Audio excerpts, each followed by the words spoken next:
La muerte siempre nos toma por sorpresa, aun cuando exista una enfermedad terminal o de largo avance, nunca la esperamos. Pero existen condiciones que la pueden llevar a un nivel en el que pareciera que las circunstancias fueron ridículas. Como cuando escuchas dichos como, en boca cerrada no entran moscas, o, me muero de risa, pues las respuestas parecen más reales de lo que podrías pensar. En estos casos, las muertes se dieron en circunstancias que parecerían extrañas y hasta algo risibles, con lo cual se inscribieron en la historia, aunque no de la forma que les hubiera gustado.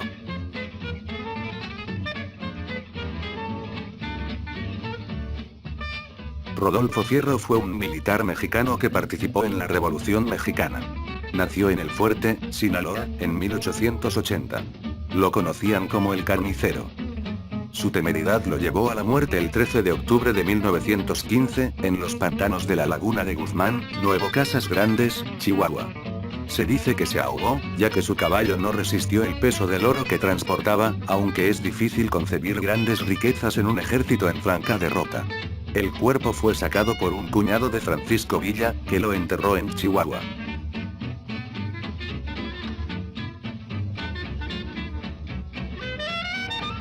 El austríaco Hans Steininger fue famoso por tener la barba más larga del mundo, de casi 1,5 metros, y por morir a causa de ella.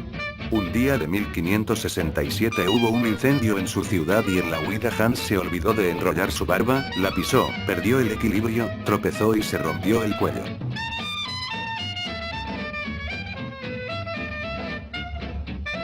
Menelik II fue emperador de Abisinia, connotado por su excentricidad. Cuando enfermó del corazón los médicos no hallaban la cura. Confiando en las escrituras, ordenó que le trajeran su Biblia, arrancó las páginas y las ingirió. La indigestión acentuó su padecimiento cardíaco y falleció.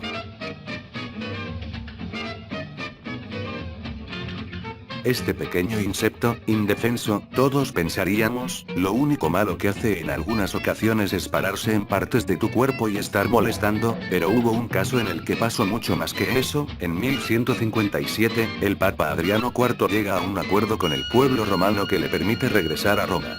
El 1 de septiembre de 1159, el Papa, que se encontraba en Agnani, se acercó a la fuente de la plaza del pueblo para beber agua, pero insólitamente una mosca entró en su garganta, y al no poder extraérsele, el Papa falleció de asfixia.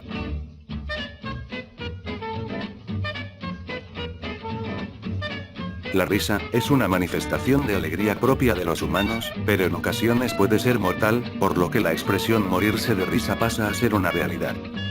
Un caso extremo fue el de Lady Fitzherbert, que en abril de 1782 acudió a una representación teatral donde se rió a consecuencia de un extravagante vestido que llevaba el actor, pero no pudo parar y continuó riendo tanto que tuvo que salir del teatro. Día y medio después, sometida a los estertores de su risa histérica, fallecía en su domicilio.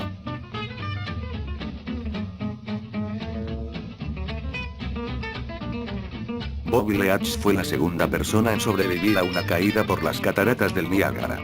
Debió sentirse muy afortunado, sin embargo su muerte definitiva fue irónica. Caminando por Nueva Zelanda, Leach tropezó con un pedazo de cáscara de naranja. Se rompió la pierna, que luego debió serle amputada. Murió debido a la cirugía ya que en ese entonces no había suficientes materiales para hacerlo sin riesgo alguno.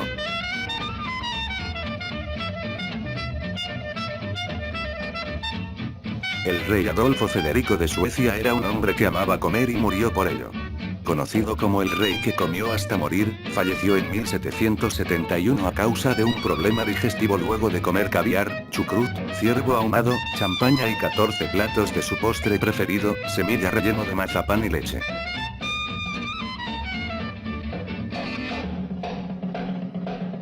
El filósofo Demócrito desarrolló la teoría atómica del universo, concebida por su mentor, el filósofo Leucipo. Esta teoría, al igual que todas las teorías filosóficas griegas, no apoya sus postulados mediante experimentos, sino que se explica mediante razonamientos lógicos. Demócrito de Ardera aseguraba que la miel era el mejor alimento. Redujo su dieta hasta llegar a la extrema abstinencia. Literalmente moría de hambre. En una ocasión abrió un tarro de miel, se limitó a olerlo sin probar un solo bocado. Falleció de inanición.